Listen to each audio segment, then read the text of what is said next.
Assalamu alaikum aziz arkadaşlar. Bugünkü Avtolkan kanalının 3 xana kvartal icara çıktı. Lokasyamız avtovokzal yine. Bu tamamımıza geçsek Vayne Prakatura esası liniyadan gelip ona kayırlarız. Fakat ayla evvellerdi 350 dolar alınacaq. Satılıyordu fakat icara evvellerdəken görüşünə yengi dolar. Yine olacaq girişimiz her zaman gidiyor. Rakaynamız. Patizamız 2 xocalıqda ibarat.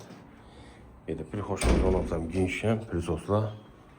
Doğrumuzda mehmanxana, zalımız genişkən, qoruqlarımız, oynamızlar, ediyorlar, konserler, trizollarımız, patorlarımızda natürzörlər, sifətli girənlər qaçırlarken.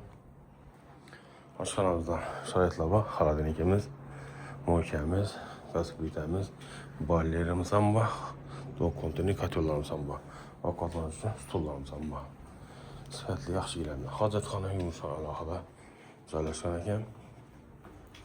Birimizde şir maşin, vannamız var ekan. Birimizde gizek unitazlarımız caylaşan ekan.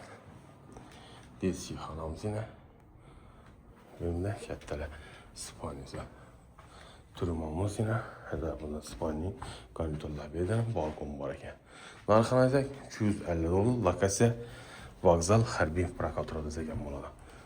Abunasam 91 420 06 06 kaçkası. Sağ olun, aman olun.